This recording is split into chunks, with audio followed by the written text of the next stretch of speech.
Ngeri ya, Wak. Ngeri. Ya, uang haram 2 miliar itu ditransfer ya untuk apa, DP rumah atau cicilan rumah, aku nggak tahu.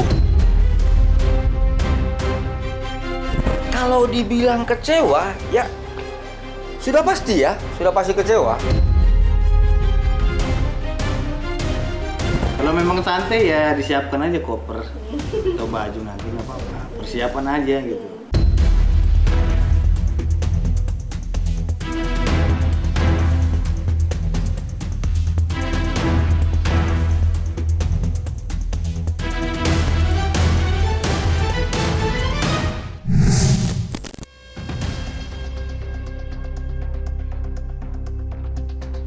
Kasus dugaan pemerasan dan tindak pidana pencucian uang yang disangkakan kepada selebritis Nikita Mirzani atas laporan Dr. Reza Gledis memang seperti tidak ada hentinya menghadirkan fakta dan cerita baru yang berhasil membuat seisi jagat media sosial kehabisan kata-kata. Terbaru, kini berhembus kabar mengejutkan dari sosok yang akrab disapa Panda selaku asisten dari Sheila Saukia. Seperti diketahui, Panda memang tidak pernah mengendurkan serangan dan senantiasa menguak tanda-tanda aliran dana hasil pemerasan yang diduga dilakukan Nikita Mirzani. Kini sorotannya tertuju kepada rumah mewah baru milik Nikita, di mana ia mengungkap jika aliran dana hitam itu diduga mengalir kepada pembangunan rumah mewah tersebut. Lantas, seperti apa penjelasan Panda terkait hal itu? Ngeri ya, Wak. Ngeri.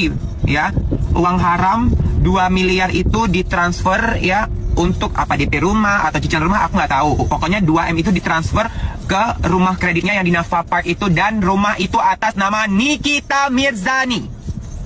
Ya, serem nggak? Yang mana Kak Panda? Mana buktinya? Nih, ya rumah ini rumahnya.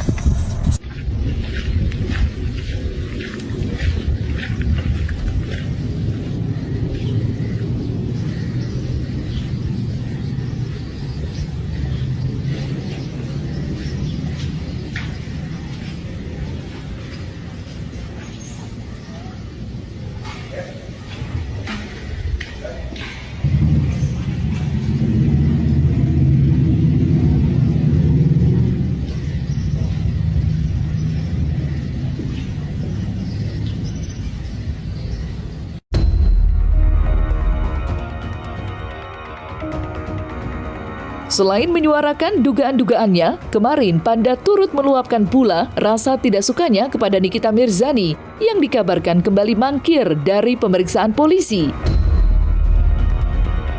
Di mana Panda menuliskan pesan terbuka kepada petinggi-petinggi negara seperti Kapolri dan Wakil Presiden.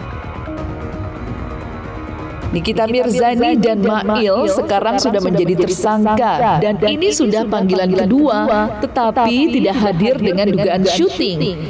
Ini kasus TPPU dan dugaan pemerasan dan alat bukti sudah ada. Saya yakin bapak-bapak pasti paham yang harus dilakukan. Tulis Panda. Luapan kekecewaan pun tidak hanya datang dari Panda. Ya, kuasa hukum Reza Gledis pun ikut menyuarakan hal yang sama. Apalagi mereka menuding Nikita begitu santai menjalani ini semua. Sampai-sampai tim kuasa hukum Reza pun siap mengambil langkah baru. Lantas, seperti apa langkah baru yang akan mereka ambil?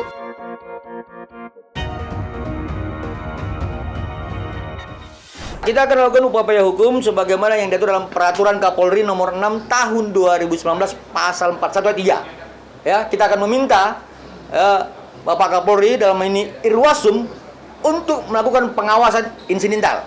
Ya, kenapa? Karena kami menganggap ini sudah harus ditahan seperti itu. Ya, jadi saya ingatkan ya kepada sahabat-sahabat kami penyidik dan atasan penyidik di Cyber Polda Metro Jaya untuk kita sama-sama menghormati rule of the law, ya, aturan main kita dalam hukum acara. Saya pikir demikian. Jangan alasan syuting ya, jangan alasan syuting ono ini segala macam ya. Makanya jangan bilangin orang ya. Ingat ya, Ihsan Zega itu kooperatif ya, dia ke Polda Jatim, jauh-jauh ke sana kooperatif. Setiap panggilan dia datang ya. Korban juga kan komunikasi ya. Kalau memang bisa kita bantu ya kita bantu gitu loh. Artinya saya lihat nggak ada keanehan, biasa-biasa aja gitu kan. Tinggal kita lihat aja nih bagaimana nanti panggilan, semoga nih yang bersangkutan hadir. Saran saya hadir aja di panggilan kedua ini. Ya biar tidak repot, siapkan aja baju ataupun koper, itu aja. Kalau memang santai ya disiapkan aja koper atau baju, nanti nggak apa-apa, persiapan aja gitu. Dan informasi lanjutan yang kami dapatkan dari penyidik bahwa terhadap kedua tersangka ini sudah dipanggil, tetapi mereka melakukan permohonan kepada penyidik untuk ditunda hadir di Polda Metro Jaya pada tanggal 3 Maret 2025 ya. Itu memang hak tersangka ya, kita harus menghormati azas praduga tak bersalah ya. Tetapi penyidik harus melakukan penilaian terhadap kewenangannya bahwa kedua tersangka ini sudah melanggar ketentuan terkait masalah unsur subjektif dan objektif sebagaimana yang diatur dalam pasal 21 ayat 1 ayat 4 ya. Pertama, dia sudah mangkir 2 kali. Kedua, terkait barang bukti yang kami dengar informasinya ya, salah satu handphone milik Dr. O itu kan sudah dilakukan pinjam pakai oleh si Dr. O-nya. Nah, kekhawatiran kami bahwa adanya satu kerjasama untuk menghilangkan barang bukti itu. Nah, yang ketiga, soal bahwa inisial NM ini kan sudah setelah dilakukan gelar perkara dan ditetapkan menjadi tersangka, inisial NM ini kan sudah melakukan review atau speak up di media sosial yang membuat klien kami tidak nyaman. Artinya melakukan perbuatan pidana yang berulang, melakukan pengancaman, menjelekkan klien kami. Jadi saya pikir pasal 21 ayat 1 yang bersifat subjektif itu sudah menjadi objektif. Dan kemudian terhadap pasal yang dipersangkakan kepada tersangka ini, ancamannya kan itu di atas 5 tahun. Jadi sehingga kemudian kalau kami berpendapat, maka pasal 21 ayat 1 dan ayat 4 itu sudah memenuhi unsur objektif, maka penyidik harus segera melakukan upaya-upaya paksa untuk menahan si kedua tersangka tersebut.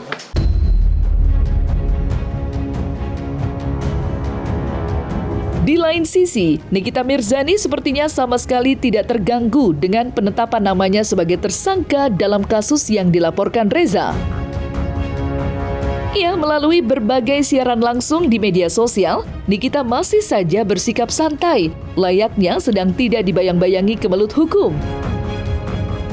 Keberanian itu tentu beralasan. Pasalnya, Nikita masih yakin jika dirinya tidak akan dinyatakan bersalah di pengadilan nanti. Ia bahkan berkelakar jika pihak Reza Gladyslah yang kini sedang dilanda rasa takut.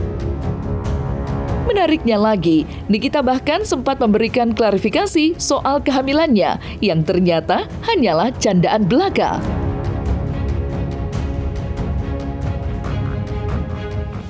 Orang lagi live ditanya sampai gue bosen jawabnya, terus gue bilang gue hamil, dijadiin berita, anjir.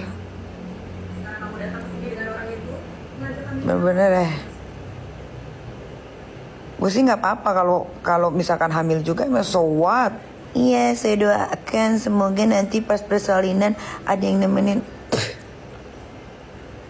Lu cari tahu dulu kebenarannya, jangan gila-gila jadi main artis-artisan. Apa-apa dikomenin, ntar lu malu sendiri. Kata netizen, dia sekarang lagi pura-pura hamil. Mau dia pura-pura hamil, mau dia nggak pura-pura hamil, itu sebenarnya nggak ada urusan. Mira Hayati aja ditahan, dulu Angelina Sondak aja ditahan, ninggalin bayi. Jadi kalau petantang-petenteng terus, nanti gue alasan aja ini itu tuh biar nggak ditangkap atau biar nggak ditahan, ya nggak bisa. Ini bukan negara nenek moyangnya ya. Jangan sampai tidak mendapatkan gue turun dari mobil ya, karena gue akan mengibaskan rambut. Mail akan buat poni yang bolongannya dalam kayak bolongan nasar, ya, jalan Casablanca. Katanya panik, boro-boro gue panik. Guys, gue itu dihadapkan dalam masalah kepolisian itu bukan baru sekali ya. Sudah berkali-kali, jadi nggak ada bahasa panik. Mungkin mereka yang panik kali. Mungkin gue diantara sekian banyak manusia, mungkin gue yang selalu seneng dikasih masalah. Karena apa? Gue tuh harus bisa membuktikan ya masalah itu bener atau enggak. Kalau ada yang bilang gue panik, sampai detik ini aja gue biasa aja sih. Mungkin yang panik itu yang belum pernah berurusan dengan kepolisian. Tapi kalau sudah pernah berurusan dengan kepolisian, kalau dibilang panik sih enggak, biasa aja. Justru kalau gue bukan panik ya, mungkin lebih kayak tapi gue nggak bisa ungkapin sih. Ya biarlah, itu sudah jadi ranahnya bapak-bapak kepolisian. Justru yang panik itu mereka. Kalau gue mah nggak ada panik-paniknya sedikit pun. Justru gue menunggu ini dibuka di publik, supaya orang belajar gitu ya. Belajarnya apa? Belajar kalau orang minta tolong, orang memohon ya, terus dijebak, biar kalian belajar. Jadi kalian juga nanti kalian bisa belajar dari kasus ini. Belajarnya gimana? Oh berarti kalau kerjasama lewat WhatsApp itu tetap akan bisa dipidana ya, gitu. Berarti kalian harus tetap, walaupun di WhatsApp dibilangnya deal, tapi kalian harus tetap ngodorin surat kontrak. Itu pelajaran loh. Kisruh laporan yang dilayangkan oleh Reza Gladys memang tak lepas dari isu dugaan adanya sindikat mafia skincare yang begitu meresahkan. Bagaimana tidak, dugaan itu seperti tidak ada habisnya diserukan kubu Reza Gladys, sekaligus Sheila Saukia dan Dr. Andrea Situngkir. Namun yang mencolok, kini justru beredar luas sebuah video ilustrasi yang diduga menggambarkan cara kerja dari sindikat mafia skincare tersebut. Di mana pergerakan itu bermula dengan dibuatnya konten uji laboratorium produk kecantikan oleh sang pemeran utama selaku konten kreator review skincare, yang mana ia diduga sengaja menjelek-jelekan produk tersebut guna mendapatkan atensi dari sang pemilik alias calon korban. Ketika calon korban merasa kebingungan menyaksikan nama baik produk kecantikannya semakin menurun, hadirlah sosok kedua. Ia diduga datang sebagai juru damai, serta berjanji menutup mulut pemeran utama. Kemudian, pemeran kedua pun mengarahkan korban ke sosok pemeran ketiga, seorang konten kreator besar yang dikenal dengan aksi menyerang sang di media sosial. Dengan alibi, pemeran utama begitu takut terhadap sosok ketiga, sehingga pemeran utama akan mengikuti semua petunjuk dari pemeran ketiga. Bila mana sosok ketiga meminta pemeran utama menutup mulut, ia pasti akan melakukan hal itu. Dan yang terakhir, hadirlah pemeran terakhir yang ditugaskan untuk melakukan negosiasi dengan calon korban untuk membahas biaya tutup mulut dari sosok ketiga sekaligus membungkam sosok pertama. Jadi saya pikir begini, dengan ditetapkan saudari dengan inisial NM menjadi tersangka, saya pikir kalau misalkan nanti di sini ada sebuah keterbukaan atau misalkan pendalaman penyidikan, saya yakin ini akan mengarah kepada dugaan-dugaan sindikat yang saya sebutkan tadi. Kenapa? Karena kami juga sudah bertemu dengan beberapa brand owner yang menjadi korban dan bersedia untuk menjadi saksi di peradilan nantinya untuk menyatakan bahwa ini loh peristiwanya, ya, peristiwanya dengan pola yang sama, ya. Terhadap klien kami Dr. Reza juga memiliki pola yang sama, ya, perlakuan peristiwa pidananya dengan korban-korban yang lain seperti itu. Jadi saya ya berharap inilah pintu kemudian untuk membuka dugaan sindikat pemerasan itu. Ya selama ini dokter tidak merasa itu, jadi ya dibuktikan saja. Jadi nanti akan terbantahkan semua yang dibilang apa?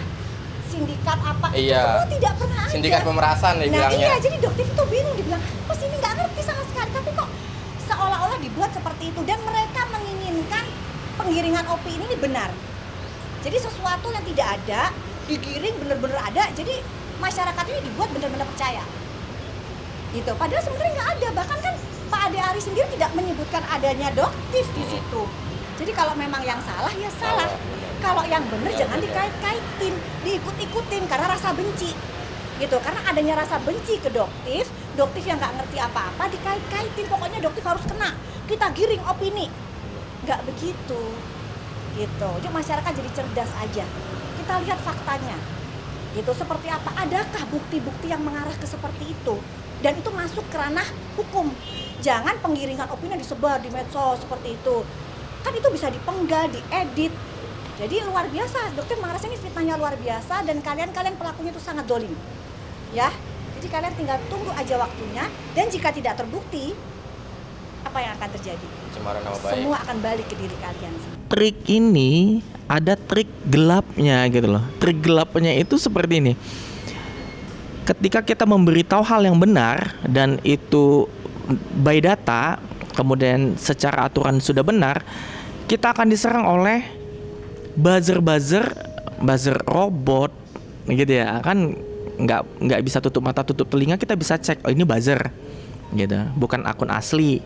Nah kalau akun asli malah dia mengerti gitu, rata-rata mengerti.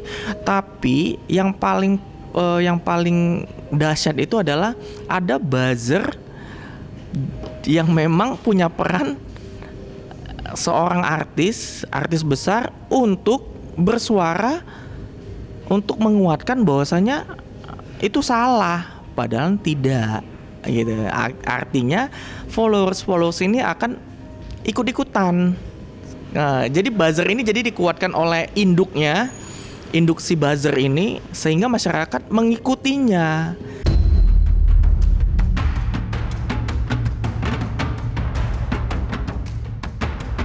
Nah, selesai sudah Cumi Lovers. Jangan lupa untuk like, subscribe, dan juga share channel YouTube Cumi Cumi.